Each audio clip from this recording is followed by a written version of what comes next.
La suite maintenant de votre feuilleton du Trésor, et cette semaine, on vous fait découvrir les plus beaux villages labellisés. Alors aujourd'hui, c'est un label un peu particulier auquel on s'intéresse, le label des noms burlesques, ça s'appelle comme ça. Vous allez comprendre pourquoi. Jian Benzina et Julien Babsa nous racontent l'origine de ces drôles de noms, on peut dire ça comme ça.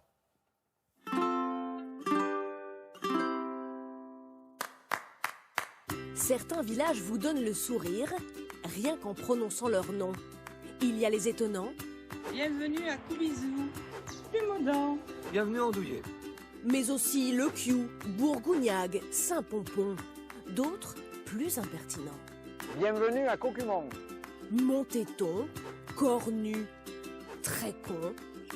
Pour un voyage en terre malicieuse, c'est ici qu'on vous emmène. Arnac-la-Poste, dans le Limousin. Ici, un peu plus qu'ailleurs, on aime bien son facteur. Quand le facteur du village s'en va faire sa tournée, chacun guette son passage. Pascal Dubrac, postier retraité, guide Tiffany dans ses premiers pas de factrice. À Arnac-la-Poste, il y a quelques pièges à éviter. L'ennemi des facteurs. Mais Pascal Dubrac est toujours bien accueilli. Tiens, Ah bon, une merci. facture pour toi. Ah oui, c'est sympa. Même s'il en a entendu des plaisanteries dans sa carrière. Il me demandait si je les arnaquais pas. Et alors? Ah non, je les arnaquais pas. Hein. Il ne manquerait plus que ça. C'est mes meilleures années hein, quand j'ai tenu le bureau de poste d'Arnac-la-Poste. D'où vient ce drôle de nom? Pour le savoir, il faut prendre l'ancienne route royale du courrier qui, au XVIIIe siècle, reliait Paris à Toulouse. On y trouve un vieux relais de poste que nous fait découvrir Jean-Pierre Drieux, maire d'Arnac-la-Poste pendant 30 ans. Nous sommes arrivés au relais de poste de Montmagny.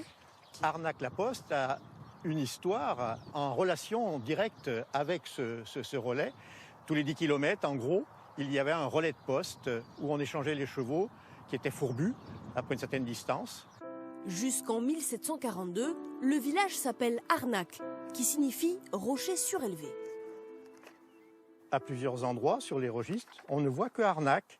Et à partir de 1742, on note Arnac-la-Poste. Et pourquoi la Poste a été adjointe à Arnac? Tout simplement parce qu'il y avait d'autres arnaques dans le secteur.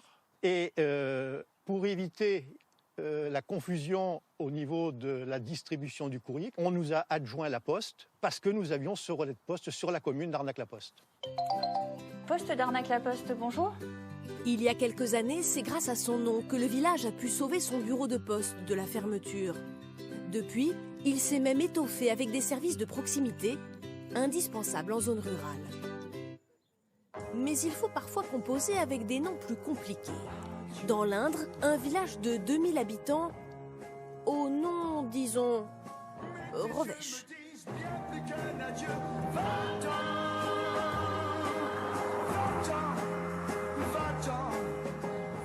Jeanne Thibault, pompiste de 91 ans, en sait quelque chose.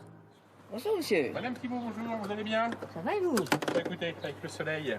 Depuis 50 ans, elle a beau soigner la qualité du service, ce n'est pas toujours ce que retiennent les clients de passage. On est où? Alors je disais va-t'en. Il me faisait répéter 2 fois en disant bon, pardon. Les gens se disaient que vous étiez pas aimable? Elle disait ben, vous n'êtes pas gentil.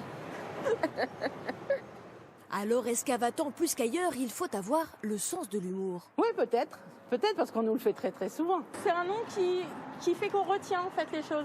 Mais du coup, c'est vrai que c'est plus sympa. On a une originalité, donc autant en profiter. On est bien à Vatan. Ah, on est bien à Vatan. Mais il y a quand même des détails auxquels on ne pense pas. Lorsqu'il est devenu maire de Vatan, Philippe Métivier ne s'attendait pas à devoir surveiller les panneaux de la ville, comme celui-ci. Celui-là, on le protège. C'est le dernier. Il faudra prévoir d'en refaire d'ailleurs. Et les autres? Les autres sont partis.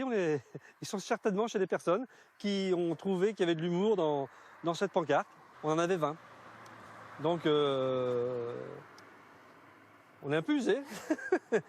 Alors, ces villages au nom burlesque ont eu une idée en 2003. Se regrouper chaque année dans l'un des villages de cette carte géante.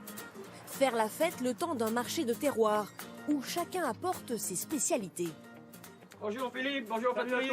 Daniel. Comment va? Tu vas bien? Le créateur de cette association, Patrick Lasseube, le maire de Saint-Lys. Au début, ils étaient 9, les voilà déjà 42 et ce n'est pas fini. Il en manque quelques-unes, mais on va compléter. Il manque le cochon. Très con. Ah oui, il manque très con. Qui est là, très con. Dans la Champagne, là-bas. Bientôt, on n'aura plus assez de place, on ne peut plus prendre les adhérents. Voilà. Ce qui fait la connexion, c'est la capacité d'autodérision naturelle qu'ont tous les maires qui adhèrent à ce groupement. 5 000 à 15 000 personnes participent chaque année. Alors, chaque commune a développé son identité, ses produits dérivés. Et les andouilles, c'est pas mal quand même. Ça, il fallait y penser. La vitrine de notre affaire, de notre aventure, c'est le rire. Notre fonds de commerce, c'est finalement profiter de notre nom pour se faire un nom. Et donc se faire un nom pour qui? Pour favoriser les produits locaux. Le nom de notre point faible, ça devient un point fort. C'est pour ça qu'on veut créer ces marchés, on veut créer tout ça et ça réussit et ça marche. Ça marche si bien qu'on vous le disait. En partant de Vatan, tu reviendras.